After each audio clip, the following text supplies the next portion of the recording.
श्री शिवाय नमस्तुभयम। दोस्तों, जैसा कि आप सभी लोग जानते हैं कि 26 अगस्त 2026 यानी बुधवार को पड़ रही है सावन मास की शुक्ल पक्ष त्रयोदशी तिथि।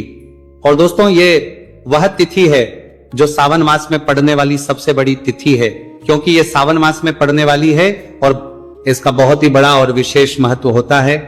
पूज्य गुरु जी ने कहा है कि अगर कभी भी मौका लग जाए और सावन मास की त्रयोदशी तिथि बुधवार को पड़ जाए तो आप लोगों को 7 हरा दुर्वा का उपाय तो अवश्य ही करना चाहिए। इन दोनों का संयोग बहुत ही कम आता है। इसी के साथ में गुरु जी ने अपनी शिव पुराण कथा में बताया है कि इस दिन आपको 7 दुर्वा का उपाय तो आपको अवश्य ही करना चाहिए, क्योंकि ऐसा दिन पूरे साल में सिर्फ एक ही बार आता है।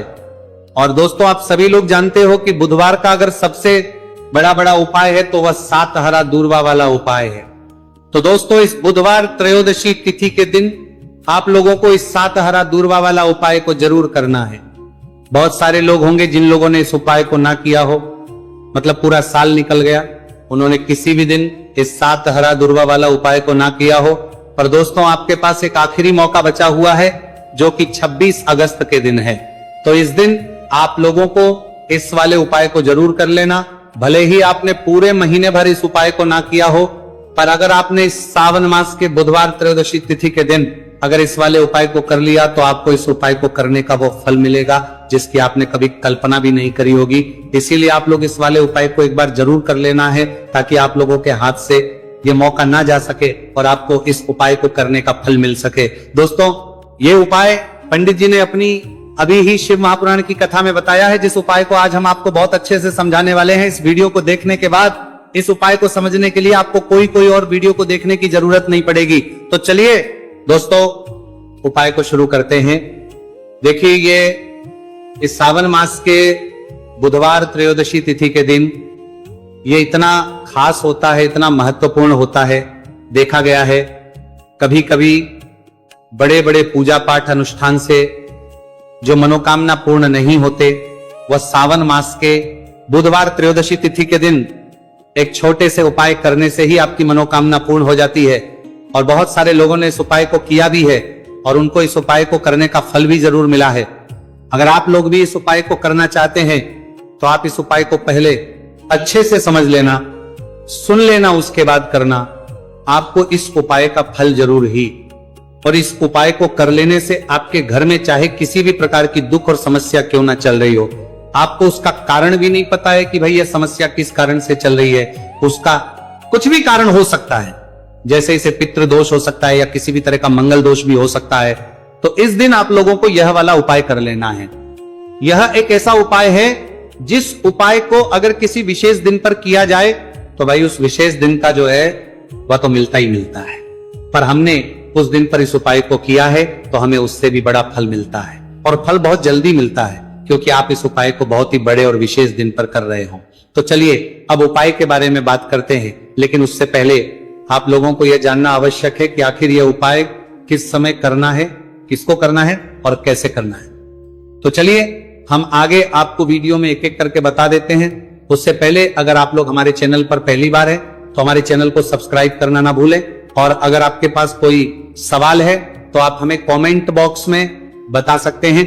और अगर आपको हमारा वीडियो पसंद आया है तो आप हमें लाइक और शेयर करना ना भूलें। और अगर आपको हमारे चैनल की जानकारी चाहिए तो आप हमें फॉलो कर सकते हैं। और अगर आपके पास कोई प्रश्न है तो आप हमें कमेंट बॉक्स में बता सकते हैं। पहली बार आए हैं या फिर मेरी आवाज आज पहली बार सुन रहे हैं तो हमारे चैनल को सब्सक्राइब जरूर कर लेना, और इस वीडियो को करके कमेंट बॉक्स में श्री शिवाय नमस्तुभयम ओम नमः शिवाय जरूर टाइप कर देना। तो दोस्तों, इस 7 दुर्वा वाला उपाय को हमें इस बुधवार त्रयोदशी तिथि के दिन कैसे करना है, किसको करना है, किस समय करना है और कहां पर करना है, ये सारे सवालों के जवाब आपको इस वीडियो में मिल जाएंगे। और जो ये वीडियो देखेगा भाई, उसको 7 हरा दुर्वा वाला उपाय जरूर करना चाहिए, क्योंकि इस दिन 7 दुर्वा का भी बहुत ही बड़ा और विशेष महत्व होता है। और जब बात आ जाए हरा दुर्वा की तो ये सोने पर सुहागा वाली बात हो जाती है, और ये एक बहुत ही बड़ा उपाय हो जाता है इस बुधवार त्रयोदशी तिथि का। तो अब दोस्तों, इस 7 हरा दुर्वा वाला उपाय को आखिर करना किसको है, सबसे पहले हम लोग वो बात जान लेते हैं। तो देखो, घर की जो बड़ी माताएं बहनें होती हैं उन माताओं बहनों में से कोई भी एक बड़ी माता बहन इस वाले उपाय को कर सकती है। और दोस्तों, अगर आप चाहें तो अपने घर में से सभी सदस्यों भी इस उपाय को करवा सकते हैं। अगर किसी व्यक्ति की खुद की कोई मनोकामना है, खुद की कोई दुख और परेशानी है जो कि वो अपने लिए ही करना चाहता है, इस वाले उपाय को तो वो खुद अपने लिए भी कर सकता है। बाकी अगर कोई घर में से ऐसा है जो कि अपने पूरे घर परिवार की सुख और शांति के लिए ये वाला उपाय करना चाहता है, तो भाई वो भी करना चाहता है, सकता है, उसमें भी कोई दिक्कत वाली बात नहीं है। कहने का मतलब यह है कि इस उपाय को हर सदस्य भी कर सकता है और पूरे घर परिवार के सदस्य के लिए, घर की बड़ी माताओं बहनों में से कोई एक माता बहन भी कर सकती है। माताएं बहनें अगर घर में उपस्थित ना हो या वो ये वाला उपाय ना कर पा रही हो, तो फिर घर का कोई बड़ा सदस्य भी इस 7 हरा दूर्वा वाला उपाय को कर सकता है, चाहे फिर वो पुरुष ही क्यों ना हो, उसमें कोई भी दिक्कत वाली बात नहीं है। अब दोस्तों, जो अगला प्रश्न निकल कर आता है वो ये आता है इसको लेकर कि आखिर इस उपाय को हमें किस समय करना है, सुबह के समय करना है कि शाम के समय करना है। तो देखो, इस वाले उपाय को आप लोग सुबह के समय भी कर सकते हो और शाम के समय प्रदोष काल में भी कर सकते हो। अब अगर आप पूछो कि भाई सबसे उत्तम समय कौन सा रहेगा इस 7 हरा दूर्वा वाला उपाय को करने का, तो हम आपसे बस यही कहेंगे कि इस उपाय को आप सुबह के समय करेंगे तो ज्यादा बेहतर होगा। बाकी अगर प्रदोष काल के समय भी करेंगे तो भी अच्छा होगा, उसमें कोई भी दिक्कत वाली बात नहीं है। तो अब दोस्तों, जो अगली सबसे बड़ी और महत्वपूर्ण बात आती है वो ये आती है कि सुबह अगर हम उपाय को करेंगे तो हमें कितने बजे से लेकर कितने बजे तक के बीच में करना है, और शाम के समय प्रदोष काल में करेंगे तो हमें कितने बजे से लेकर कितने बजे के बीच में करना है। तो देखो, सुबह जितनी जल्दी हो सके आप उपाय को करने की कोशिश करना।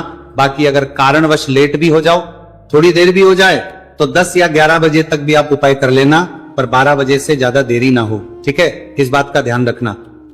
उसके बाद में दोस्तों, अगर शाम के समय प्रदोष काल की बात करें, प्रदोष काल का जो समय है होता है वो शाम के 6 बजे से शुरू हो जाता है। मतलब शाम के 6 बजे से लेकर शाम के 6 बजे से रात के 8 बजे के बीच का जो समय होता है, यह समय प्रदोष काल का समय होता है। तो इस उपाय को 7 या 8 बजे के बीच में भी कर सकते हो। मैं आप कभी भी इस वाले उपाय को कर सकते हो, उसमें कोई भी दिक्कत वाली बात नहीं है। तो सावन मास का महीना ही है जो आपको धन, दौलत, पुण्य दोनों ही देने वाला है। सावन मास के महीने में तुलसी का पूजन करके, श्री हरि विष्णु से जुड़े हुए कुछ उपाय करके आप अपने जीवन की निर्धनता, धन से जुड़ी समस्याएं, कर्जे से जुड़ी समस्याओं को हमेशा के लिए दूर कर सकते हैं। भगवान विष्णु को तुलसी अति प्रिय है, इसलिए उनकी पूजा में भी विशेष रूप से हम तुलसी का उपयोग करते हैं। और बिना तुलसी दल के, बिना तुलसी मैया के श्री हरि विष्णु की पूजा और उनका भोग दोनों ही अधूरे होते हैं। इसीलिए सावन मास के महीने में ऐसा उपाय आपको बताने वाले हैं, जिसे करने से श्री हरि विष्णु की असीम कृपा आपको मिलेगी और मां तुलसी से ऐसा आशीर्वाद मिलेगा।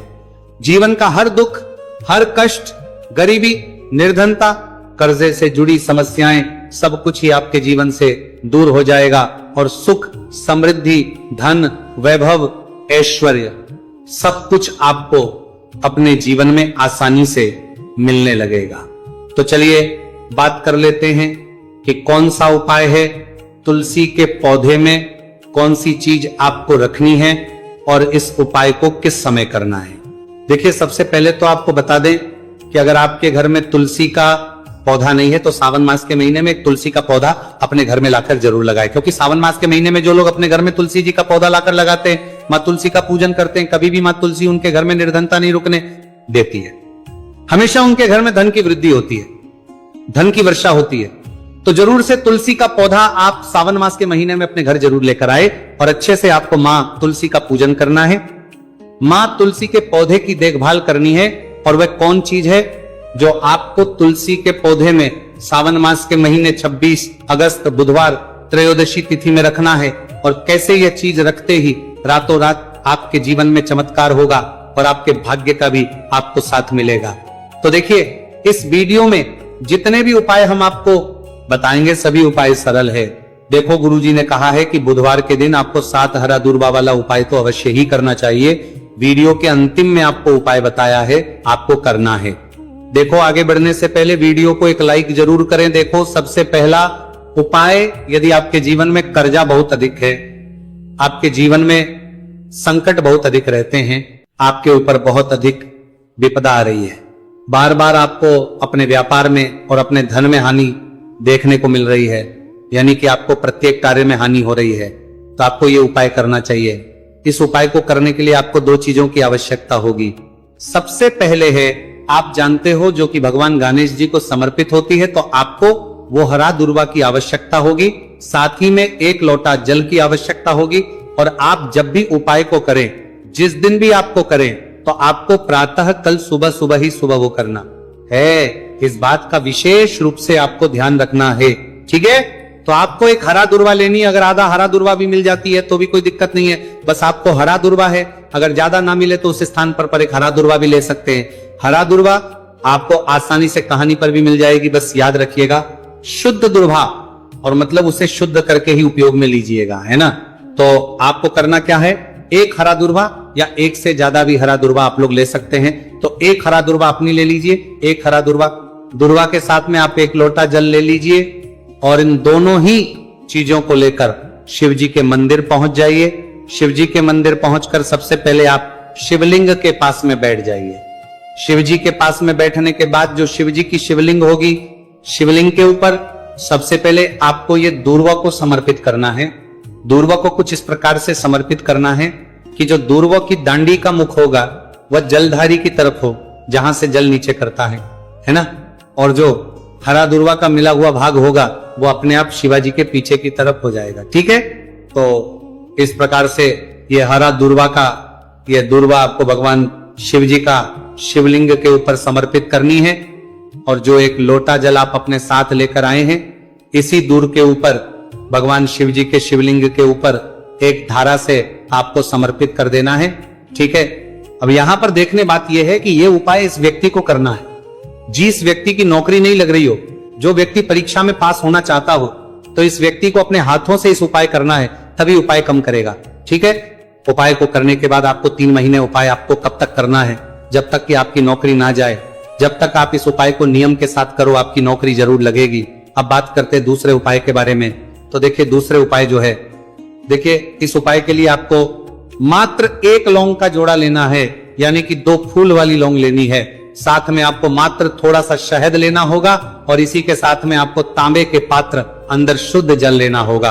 अब देखिए इन सभी सामग्रियों को लेकर के आपको भगवान शिव के मंदिर में पहुंच जाना है। देखिए ये उपाय आप सुबह से लेकर शाम तक कर सकते हैं। तो वह सबसे पहले तो आपके पास जो 2 फूल वाली लौंग है, उन्हें आपको शहद के अंदर अच्छे से डुबो है, यानी कि दोनों लौंग पर आपको अच्छे से शहद का लेपन कर देना है।